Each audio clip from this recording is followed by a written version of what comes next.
Hello everyone, welcome back to SN study station. So हम लोग practice set 3 पे आ चुके हैं।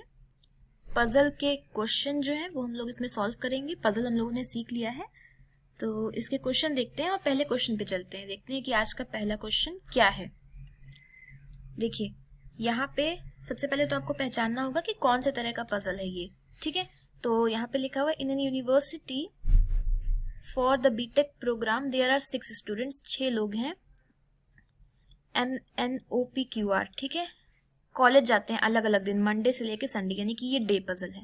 ठीक है, तो सबसे पहले क्या होता है, स्ट्रक्चर बनाना होता है। मंडे टू संडे है ना, तो मंडे,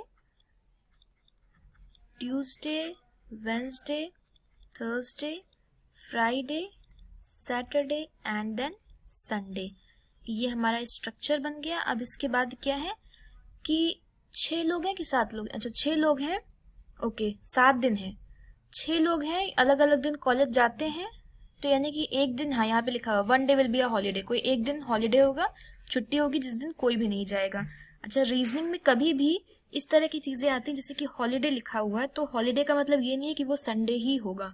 नहीं, रीजनिंग में इन चीजों को नहीं मानते हैं जब तक वो चीज दे ना दी जाए। तो हॉलीडे कोई भी दिन हो सकता है, जरूरी नहीं है कि वो संडे ही हो। जो एक्चुअल लाइफ में होता है वो जरूरी नहीं है। तो 6 लोग हैं, अलग अलग दिन जाते हैं, और एक दिन संडे, एक दिन हॉलीडे होगा, मतलब छुट्टी होगी, उस दिन कोई नहीं जाएगा। ये 6 लोग अलग अलग शहर से बिलोंग करते हैं। 6 अलग शहरों के नाम भी दे दिए गए हैं। ठीक है, अब शुरू करते हैं यहाँ से puzzle. The one who is going just after holiday belongs to Delhi. Holiday के जस्ट बाद जो जाता है वो कहाँ से है? दिल्ली से है। तो सबसे पहले यहाँ पे अलग से लिखते चलते हैं। जो भी इंफॉर्मेशन हमारी है, जो हम नहीं बना सकते उसमें, उसको लिख लेते हैं। हॉलीडे के जस्ट बाद कौन जा रहा है? दिल्ली वाला जा रहा है, उसके जस्ट बाद में। ये हो गया, ठीक है। फिर है O does not go on Friday. वो फ्राइडे को नहीं जाता है, तो यहाँ पे ऐसे बना लेते हैं। ठीक है, फ्राइडे के सामने नॉट ओ नहीं जाएगा। M is going immediately after P. M जो है वो पी के तुरंत बाद जाता है, तो पी के तुरंत बाद कौन जाता है? एम जाता है। इस तरह से हो जाएगा। ठीक है, the one is going on Tuesday. Tuesday को जो जाता है वो लखनऊ से बिलोंग करता है, तो ट्यूसडे के सामने हम लिख देंगे क्या? लखनऊ। ये हो जाएगा इस तरह से। There is a gap of 2 days between N and R. N और आर के बीच में 2 लोग जाएंगे, तो एन 2 छोड़ के फिर आर होगा। हॉरिजॉन्टली इसलिए लिख दिया क्योंकि पता नहीं है कि एन पहले जाएगा कि आर पहले जाएगा। There are 5 days gap between the person who belong to Kanpur और चेन्नई। कानपुर और चेन्नई के बीच में 5 दिन का गैप है, यानी कि कानपुर और चेन्नई मंडे और संडे को ही आएंगे। अब कौन सा मंडे को आएगा, कौन सा संडे को आएगा, वो नहीं पता। तो संडे तो क्लियर हो गया कि वो हॉलीडे नहीं है। ठीक है, तो कानपुर और चेन्नई के बीच में 1 2 3 4 5 दिन का गैप है। ठीक है, ये हो जाएगा इस तरह से। हमारा ये इतना यहां तक हो चुका है। ठीक है, और आगे देख लेते हैं और क्या चीजें हैं। 1 हॉलीडे है एक्सेप्ट ऑन थर्सडे, यानी सैटरडे, सॉरी सैटरडे को हॉलीडे नहीं है, यानी कि यहाँ पे नॉट हॉलीडे, इस दिन छुट्टी नहीं होगी। ओके, आगे है R is going on the next day of holiday. हाँ, आर जो है वो छुट्टी के तुरंत बाद जाता है। अच्छा, हॉलीडे के तुरंत बाद सबसे पहले यहाँ पे क्या लिखा था कि दिल्ली जाता है, तो आर जो होगा वो दिल्ली से है। आर और दिल्ली एक साथ आएंगे, मतलब कि आर दिल्ली जा रहा है जिस भी दिन जाएगा वो। ठीक है, फिर है Q is going on Wednesday, तो क्यू जाता है वेंसडे को, and it is not immediately followed by R. Q R के बाद नहीं जाता है। वैसे भी ट्यूसडे को आर नहीं आ पाएगा क्योंकि आर दिल्ली से है, अभी अभी हमें मालूम हो गया। Q belongs to Patna, Q Patna से है, तो क्यू के सामने हो जाएगा पटना। उसके बाद आता है M does not belong to Kanpur. M Kanpur से नहीं है, तो एम नॉट कानपुर। ठीक है, जहां पे भी कानपुर आ जाएगा वहां पे एम नहीं आएगा। The one who is going just before M. M के तुरंत पहले जो जाता है वो गोवा से है। एम के तुरंत पहले कौन जा रहा है? पी जा रहा है, तो पी कहाँ से है? गोवा से है।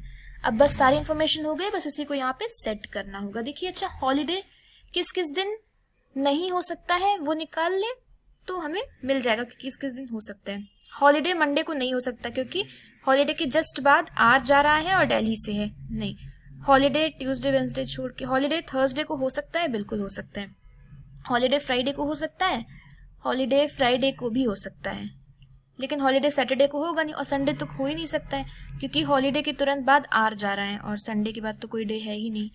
तो हॉलीडे या तो थर्सडे को होगा या तो फ्राइडे को होगा, इन दोनों में से होगा। अच्छा, यहाँ पे दिया हुआ है पी और एम एक साथ जाएंगे, ऊपर नीचे आएंगे, ठीक है। पी और एम हम मंडे ट्यूसडे नहीं रख सकते हैं, नहीं रख सकते हैं ना पी और एम मंडे ट्यूसडे। एक मिनट, पी और एम कहाँ है? हाँ, छुट्टी के तुरंत बाद कौन जा रहा है चेक कर लेते हैं एक बार। देखिए यहाँ पर क्या है कि पी और एम, पी गोवा से है और एम कहाँ से है, एम के बारे में अभी कुछ भी नहीं पता है। ओके, पी और एम मंडे ट्यूसडे में नहीं आ सकते हैं क्योंकि पी गोवा से है और मंडे को या तो कानपुर आएगा या चेन्नई आएगा, क्योंकि कानपुर चेन्नई के बीच 5 दिन का गैप है। तो पी एम इन्हीं में से आएंगे, फ्राइडे सैटरडे संडे में से ही आएंगे। अगर हम थर्सडे को हॉलीडे रखते हैं तब तो ठीक है, फ्राइडे को आर हो जाएगा और बाकी सैटरडे संडे पी एम हो जाएंगे। बट अगर हम फ्राइडे को हॉलीडे रखेंगे, अगर फ्राइडे को हम हॉलीडे रख देते हैं, छुट्टी रख देते हैं, तो क्या होता है कि सैटरडे को हमें आर रखना होगा क्योंकि हॉलीडे के जिस बाद आर है, फिर पीएम की जगह नहीं बचेगी, इसलिए पीएम यहीं पर होगा। थर्सडे को हॉलीडे तो इसे ऐसे डैश कर देते हैं, फिर हॉलीडे के बाद आर है और वो दिल्ली जा रहा है, ठीक है। पी कहाँ से है? गोवा से है। एम के बारे में, अच्छा एम जो है वो कानपुर से नहीं है तो नीचे चेन्नई आ जाएगा और ऊपर कानपुर आ जाएगा, ठीक है। अभी कौन कौन बच रहा है? अभी N, M N O P, Q, M N O, N O बच रहा है, एन और ओ, ठीक है। तो एन और आर के बीच में 2 का गैप है तो आर एन ट्यूसडे को आ जाएगा और यहाँ पे ओ आ जाएगा और इसी के साथ हमारा ये पजल क्या होता है, कंप्लीट होता है। ये हो चुका है ना, हाँ ये भी हो चुका है, ये सारे मतलब चीजें बन गई हैं। तो ये वाला पजल हमारा कंप्लीट हो गया, ये इस तरह से बनेगा। आई होप कि क्लियर है चीजें, ठीक है। थर्सडे को हॉलीडे है, थर्सडे छुट्टी है। अगले क्वेश्चन पे चलते हैं। देखिए यहाँ पे क्या है, 7 लोग हैं, A B C D E F G, अलग अलग फ्लोर्स पे रहते हैं, यानी कि 7 फ्लोर होंगे, बिल्कुल होंगे, ठीक है। लोअर मोस्ट फ्लोर जो है वो फर्स्ट है और सबसे ऊपर वाला फ्लोर 7 है। तो कैसे लिखेंगे? पहले 7 6 फ्लोर पजल है ये ना, 5 4 3 2 1, एक इंसान किसी एक फ्लोर पे रहेगा। तो इस तरह से पहले बना के देखते हैं कि किस किस तरह से बन सकता है। तो सबसे पहले दिया हुआ है कि देयर आर 4 पर्सन, 4 लोग रहते हैं एफ और डी के बीच में, ठीक है। एफ और डी के बीच में 4 लोग हैं, तो एफ और डी या तो 7 और दूसरे मंजिल पे रहेंगे या तो छठी और पहली मंजिल पे रहेंगे। तो एफ और डी को अगर छठी और पहली मंजिल पे रखते हैं तो या तो यहाँ पे एफ डी या तो यहाँ पे एफ और डी में से कोई एक आ जाएगा, ठीक है। और 7वें और पहली मंजिल, 7वें और दूसरी मंजिल पे भी आ सकते हैं, बस यही 2 चांसेस हैं। तो अगर 7वें मंजिल पे रखेंगे तो एफ, एक मिनट, देयर एफ के बारे में कोई और बात कही गई है क्या इसमें? हाँ, A lives just above F's floor, तो एफ सबसे ऊपर नहीं आ सकता, तो ऊपर डी और यहाँ पे एफ। एफ के तुरंत ऊपर कौन रहता है? ए रहता है, ठीक है। तो एफ के तुरंत ऊपर ए आ जाएगा। ओके, आगे चलते हैं। आगे चलेंगे तो यहाँ पे हो रहा है कि एफ के तुरंत ऊपर ए रहता है, फिर है more than 3 person live between A and G floor, A और जी के बीच में 3 से ज्यादा लोग रहते हैं। तो इस वाले पॉसिबिलिटी में तो हो ही नहीं सकता ना, इस वाले में तो हो ही नहीं सकता है, ए और जी के बीच में, जी के लिए अब कोई ऐसी जगह बची नहीं, तो इसको हटा देते हैं, ये वाला नहीं होगा, ठीक। अब इसी वाले को ले लेते हैं और एक बार एफ को यहां करते हैं, ठीक, एफ यहां, एक बार डी यहां हो जाएगा। इसको कायदे से लिख लेते हैं, हाँ। तो इस तरह से मतलब यही 2 चांसेस हो सकते हैं। और एफ के तुरंत ऊपर कौन है? ए रहता है, तो ए यहाँ पे आएगा। ए और जी के बीच में 3 से ज्यादा लोग रहते हैं, तो जी यहाँ पे आ जाएगा और इसमें जी यहाँ पे आ जाएगा, ठीक है। C lives immediately above B floor, C जो है वो बी के तुरंत ऊपर रहता है, तो ये इस तरह से बनेगा। But doesn't live on an even number floor, but मतलब कि सी के बारे में बात हो रही है। सी और बी इस तरह से ऊपर नीचे आएंगे, बट सी जो है वो इवन नंबर पे नहीं रहेगा, तो एक ही चांस है, या सी यहाँ बी यहाँ, और इसमें भी वही एक ही जगह बच रही है। आगे है E doesn't live on one of the floors below D floor, E जो है वो डी के नीचे नहीं रहेगा, तो इसमें तो कट गया ना, इसमें आ जाएगा, डी के ऊपर आ गया ना। अगर इसमें रखते तो ई तीसरे फ्लोर पे आता और डी ऊपर आता था उसके, तो ये नहीं होगा। तो इसी के साथ हमारा ये वाला डायग्राम बनता है, ठीक है, ये बन जाता है हमारा फ्लोर पजल। इस तरह से किस फ्लोर पे कौन रहेगा वो हमारा ये पजल बन जाता है। आगे चलते हैं और आखिरी सवाल, लास्ट क्वेश्चन। एक मिनट, ओके लास्ट क्वेश्चन ये है।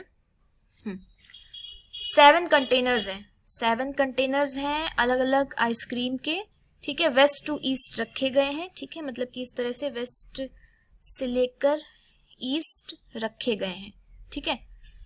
सबसे पहले दिया हुआ ओनली 1 कंटेनर्स, कंटेनर मतलब कि ये बॉक्स पजल की बात हो रही है। Only 1 container is placed between the container of black currant and kesar पिस्ता।